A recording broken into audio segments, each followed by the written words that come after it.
السلام عليكم. كنا بدينا في الفيديو السابق ذكر الله تعالى لصفات المنافقين في سورة البقرة، واليوم إن شاء الله نكمل مع الوجه الرابع.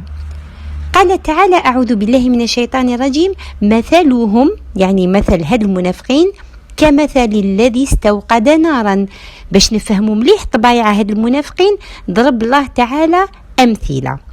مثل الله تعالى كل واحد شعل نار باش يضوي المكان اللي قاعد فيه، فلما أضاءت ما حوله ذهب الله بنورهم وتركهم في ظلمات لا يبصرون.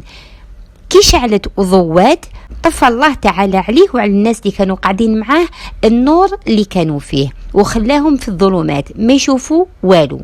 هكذاك المنافق يتبع طريق الحق ويضوي حياته بنور الإيمان، من بعد يدور في حاله ويتبع المعاصي وطريق الشيطان فتظلام عليه. قال تعالى: صم بكم عمي فهم لا يرجعون. صم يعني ما يسمعوش الحق، بكم ما يقولوش الحق، عمي ما يشوفوش الحق، فهم لا يرجعون ما يقدروش يرجعوا للحق اللي كانوا فيه.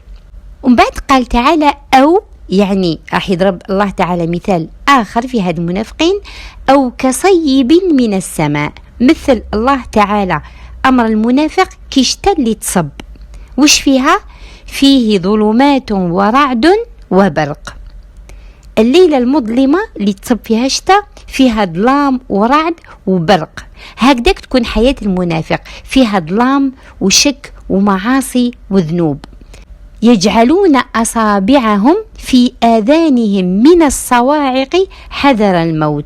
الله تعالى مثل لنا هاد المنافقين من شدة خوفهم من الرعد والبرق والظلام يديروا صبعتيهم في ودنيهم باش ما يسمعوش هذاك الصوت. فالله تعالى مثل لنا هاد المنافقين كل إنسان اللي يخاف الرعد والبرق. هكذاك المنافق يخاف وعيد الله كي يسمعه، يخاف المواعظ الدينية، يخاف يتقرب من كلام الله ويخاف يطبقه في حياته. قال الله تعالى: والله محيط بالكافرين. هذاك الإنسان اللي يكون يخاف الرعد والبرق يدير صبعته في ودنيه باش ما يسمعش هذاك الصوت. كذلك المنافق يدير صبعته في ودنيه باش ما يسمعش المواعظ وما يسمعش وش راهو يسنى فيه يوم القيامة. والله محيط بالكافرين، ربي على باله بهم واش كاين في قلوبهم. يكاد البرق يخطف أبصارهم. كي يضرب هذاك البرق بشدة قريب يعميهم، وهذا مثال على نور الحق اللي يعرفوه في حياتهم من بعد يشكوا فيه. نور الإيمان في حياتهم كلي نور البرق يضرب ويغيب. هكذاك هما يعرفوا الحق لفترة قصيرة ويغيب عليهم يوليوا الشك ديالهم. على بها قال الله تعالى: كلما أضاء لهم مشوا فيه. كي يضرب هذاك البرق يضوي المكان ويمشيوا في هذاك الضوء. كما المنافق كي يبان له طريق الحق والدعوة يمشي فيها ويتبع، وإذا أظلم عليهم قاموا، وإذا ظلمت عليهم تتلف لهم ويحتاروا واش يديروا.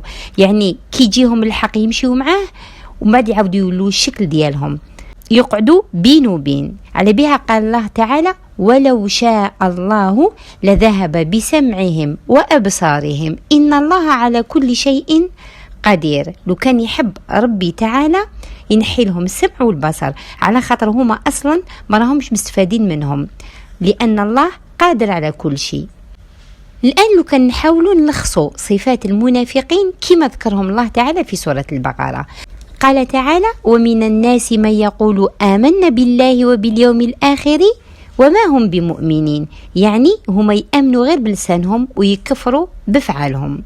قال تعالى: يخادعون الله والذين آمنوا وما يخدعون، ولا برواية ورش وما يخادعون إلا أنفسهم وما يشعرون. هما دايما يخادعوا الله والمؤمنين بأفعالهم، في بينوا بلي هما يطبقوا واش قال ربي، وهما في الحقيقة يخدعوا أرواحهم. هما في دايرين في بينهم بلهم يخدعوا في المؤمنين. قال الله تعالى: في قلوبهم مرض، يعني عندهم مرض الشك في دينهم. وقال فيهم كذلك: ألا إنهم هم المفسدون ولكن لا يشعرون. هما يفسدوا الناس بأفعالهم ومعاصيهم، فيفسدوا يقولوا احنا مصلحين. وقال تانيك فيهم: وإذا قيل لهم آمنوا كما آمن الناس قالوا أنؤمن كما آمن السفهاء، يعني دارين في بالهم بلي دين الإسلام هو دين رجعي ما يصلحش لهذا العصر، على بها ما يطبقوش وش قال الله تعالى ورسول صلى الله عليه وسلم، وما يطبقوش السنة ديالو. قال كذلك وإذا لقوا الذين آمنوا قالوا آمنا وإذا خلوا إلى شياطينهم قالوا إنا معكم.